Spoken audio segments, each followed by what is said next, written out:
सब लोग हताश थे हारने के डर से। मैं अकेला चल रहा था जीत की उम्मीद में।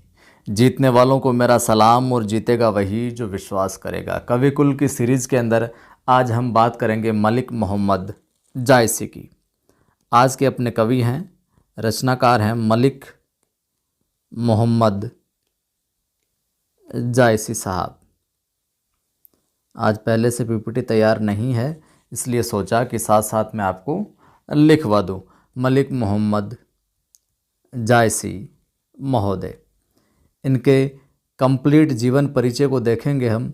क्या क्या चीज़ें परीक्षा के अंदर पूछी जा सकती है, क्या क्या इनके जीवन की रचनाएं हैं, रचनाओं से संबंधित कुछ तथ्य हैं। मतलब ये इतने इम्पोर्टेंट है। कविकुल सीरीज़ के अंदर मैं उन्हीं रचनाकारों को करवा रहा हूँ आपको जो परीक्षा की दृष्टि से बहुत ज़्यादा महत्वपूर्ण है। इससे आपका क्या है, साहित्य इतिहास तगड़ा हो जाएगा। अगर ये सीरीज़ अच्छी लगती है तो फिर वीडियो को लाइक शेयर कर दिया करें। पहली बार देखने वाले सब्सक्राइब कर लेना। देखिए, पहली बात आती है जो जायसी नाम है ये कैसे पड़ा। तो जायस नामक स्थान से संबंधित होने के कारण इनका नाम क्या पड़ा, जायसी। पहली बात क्या, जायस नामक स्थान से संबंधित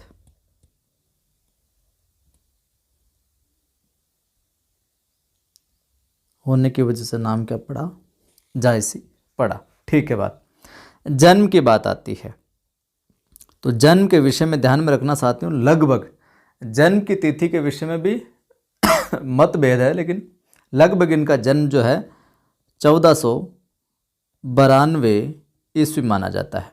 ठीक है। निधन की अगर बात आ जाए तो निधन इनका माना जाता है साहब 1542 ईस्वी, कहीं 1548 भी मानते हैं। ठीक है। और जन्म स्थान जायस की हमने बात कर ली। जायस जन्म स्थान होने की वजह से ही जायसी तखल्लुस के तौर पर रख दिया गया। गुरु की बात आए, गुरु के नाम की बात आए, इनके गुरु का नाम हो जाएगा बंधुओं, इनके गुरु का नाम हो जाएगा क्या, शेख मोहिद्दीन। सूफी फ़कीर थे शेख मोहिद्दीन या फिर शेख मोइनुद्दीन। ठीक है, शेख मोहिद्दीन लिख लीजिए आप। शेख मोहिद्दीन या मोहिंदी क्या थे, ये सूफी फ़कीर थे, सूफी फ़कीर। ठीक है। बात शेख बुरहान भी देखने को मिलता है नाम, शेख बुरहान भी। आप इनकी रचनाओं की ओर हम आगे बढ़ें। रचनाओं में जैसे कि एक इनकी रचना है कहरानामा या कहरनामा। यहाँ पर लिख देता हूँ मैं, कहरानामा या कहरनामा। पहली रचना ये हो जाती है। दूसरी रचना की मैं बात करूँ इनकी तो आखिरी कलाम, बहुत प्रसिद्ध रचना है, कई बार परीक्षा के अंदर सवाल आया है। आखिरी कलाम, इन रचनाओं की कुछ कुछ विशेषताएं भी हम देखेंगे, क्योंकि रचनाओं की जो विशेषताएं उनसे संबंधित परीक्षा के अंदर सवाल पूछा गया है। कहरानामा, आखिरी कलाम और अखरावट,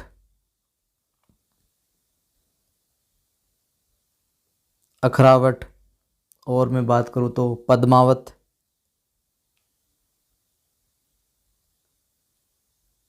पद्मावत हो गई। मसला नामा एक और रचना मिलती है इनकी, मसला नामा। ये कुछ इनकी प्रमुख है जो रचनाएं रही है। एक रचना है चित्ररेखा। विशेष तौर से कहरानामा, आखिरी कलाम, अखरावट, पद्मावत, इनके विषय में ज़्यादा है जो पूछा गया है। ठीक है। चलिए, पद्मावत जो रचना है इसकी कुछ कुछ चीज़ें हम देख लेते हैं। बात करते हैं पद्मावत की,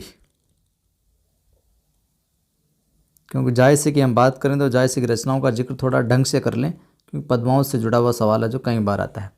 पद्मावत रचना का जो रचना काल है वो 1540 माना जाता है। कितना, 1540 ईस्वी 1540 ईस्वी क्या रचना काल। ठीक है, 1540 रचना काल हो जाएगा भैया।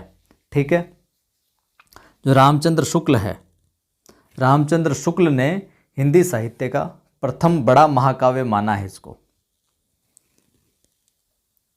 प्रथम बड़ा महाकाव्य, पद्मावत को प्रथम बड़ा महाकाव्य किसने माना है?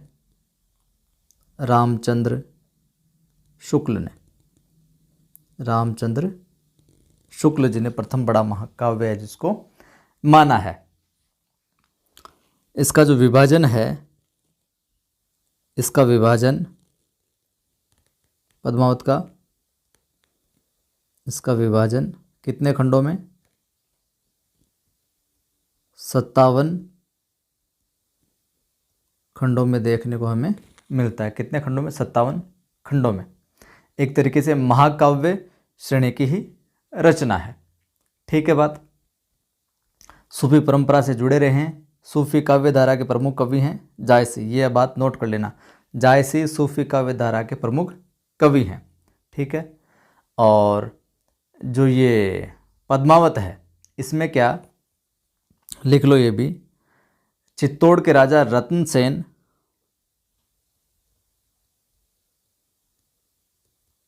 चित्तौड़ के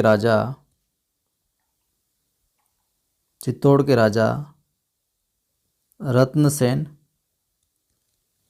और वह सिंघल द्वीप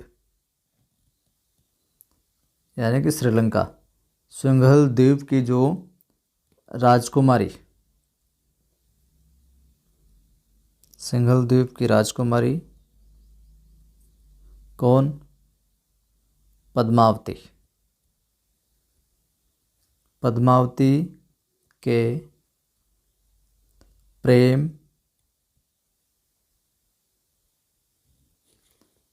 विवाह और विवाह के बाद का जो जीवन है, प्रेम विवाह व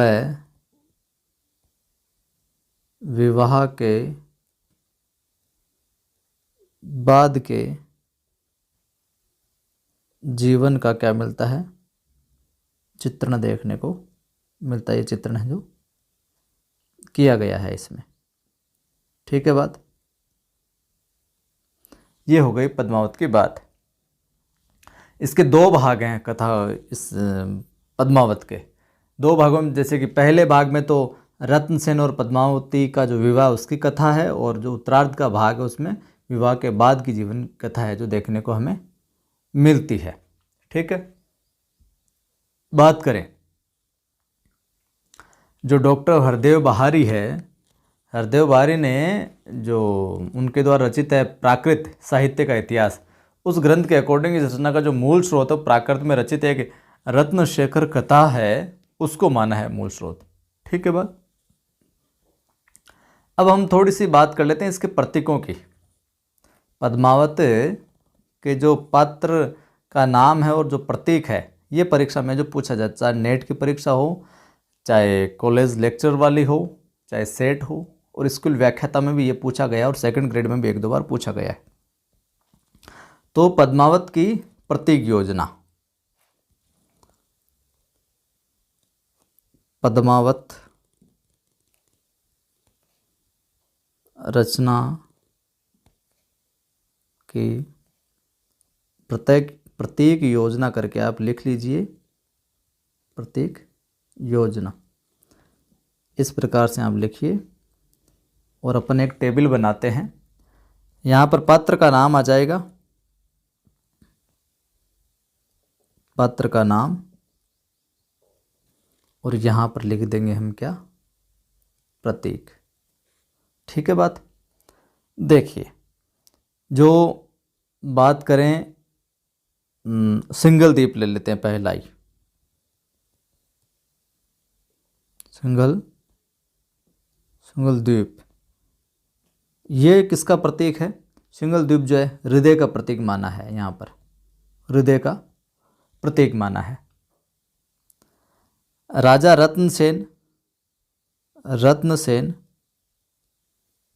रत्नसेन जो नायक है, ये मन का, या आप लिख लो योगी साधक, इस रचना के अंदर, इस कहानी के अंदर। रानी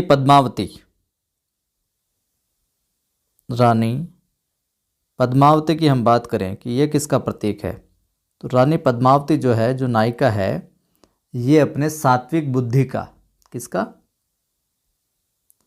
सात्विक बुद्धि का प्रतीक है। और एक रानी नागमती भी है जो सह नायिका है, को एक्ट्रेस कह सकते हैं अंग्रेजी में, वो ये है सांसारिक बुद्धि का। लिख लो रानी नागमती भी। रानी नागमती क्या है, सांसारिक बुद्धि का प्रतीक है, जो सांसारिक बुद्धि का प्रतीक है, जो मानी है। राघव चेतन नाम का एक सभा पंडित है, राघव चेतन को क्या कहा गया भैया, ये शैतान का प्रतीक है, यही ये करता धरता सारा। एक हीरामन तोता भी आता है इसमें, इस कथा में हीरामन तोता जो है, ये यहाँ पर गुरु का प्रतीक है, जो बताया गया है। खिलजी यहाँ पर माया का प्रतीक बताया गया। और चित्तौड़ सबसे प्रमुख, ये ध्यान में रखना, चित्तौड़ जो है, चित्तौड़ को किसका प्रतीक माना है भैया, तन का, यूँ कहे शरीर का प्रतीक है, जो माना है इस कथा के अंदर। तो ये पद्मावत रचना की प्रतीक योजना है, जो हो गई। वहीं एक बात ध्यान में रखना, आचार्य शुक्ल जो है, वो राजा रत्नसेन को आत्मा का, ये राजा रत्नसेन जो है, इसको आत्मा का प्रतीक मानते हैं शुक्ल, और पद्मावती को परमात्मा का।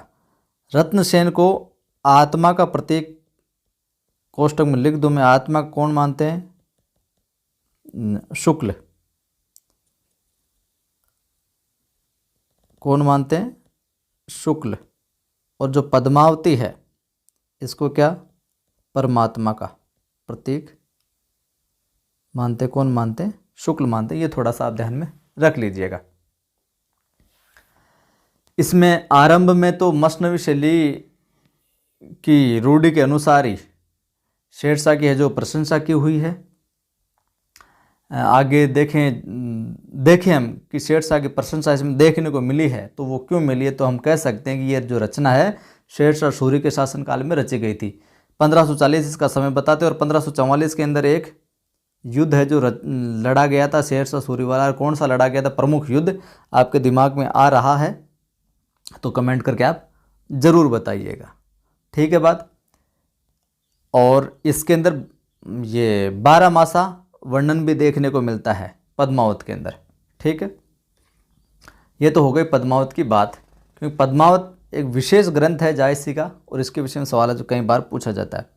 अब हमने एक दो रचनाओं की और बात की थी, जिसमें कि हम देख लेते हैं कि आखिरी कलाम रचना है। कौन सी रचना है, आखिरी कलाम। कि आखिरी कलाम से है जो क्या पूछा जा सकता है परीक्षा में, आखिरी कलाम जो रचना है, आखिरी कलाम की अगर हम बात करें तो आखिरी कलाम के अंदर जो कयामत के दिन का वर्णन है, प्रलय के दिन का वर्णन है, आखिरी कलाम में किसका है, कयामत के दिन का वर्णन देखने को मिलेगा आपको किसमें, आखिरी कलाम के अंदर, ठीक है। और ये जो रचना है, ऐसा कहा जाता है कि बाबर के शासनकाल में रचित है। किसके शासनकाल में, बाबर के शासनकाल में रचित है, जो मानी गई है आखिरी कलाम, ठीक है बात। एक जो इनकी और रचना हमने बात की, अखरावट। अखरावट रचना की हम बात करें तो अखरावट रचना के विषय में ध्यान में रखना, इसमें वर्णमाला के प्रत्येक अक्षर को लेकर सूफी मत के जो सिद्धांत है उनका वर्णन किया गया है। तो लिख लीजिए, इसमें वर्णमाला को लेकर, वर्णमाला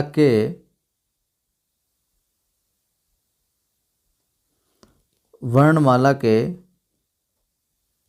प्रत्येक अक्षर को लेकर किसकी बात की गई है? लेकर सूफी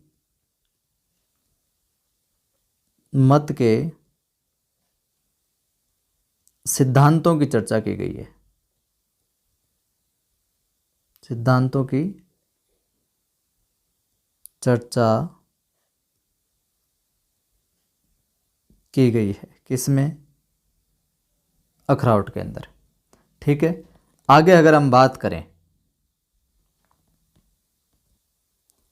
तो आगे बात यह है, अब जायसी साहब तो अपने हो गए क्या?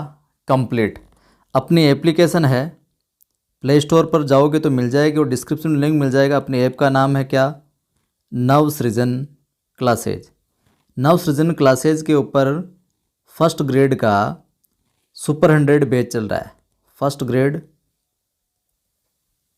हिंदी का सुपर 100 बैच चल रहा है। बैच के अंदर आप जुड़ना चाहते हैं, अपनी तैयारी को बेहतरीन बनाना चाहते हैं, तो आप एप्लीकेशन पर जाएं और इंस्टॉल करें एप्लीकेशन और हमारे कोर्स से जुड़ सकते हैं। जो अभी से लगेगा तैयारी में वही लगेगा सरकारी में, इस बात को आप ठान कर रखिए। और फिर कहता हूँ, जीतने वालों को मेरा सलाम, और जीतेगा वही जो विश्वास करेगा। जय हिंद, फिर मिलता हूँ।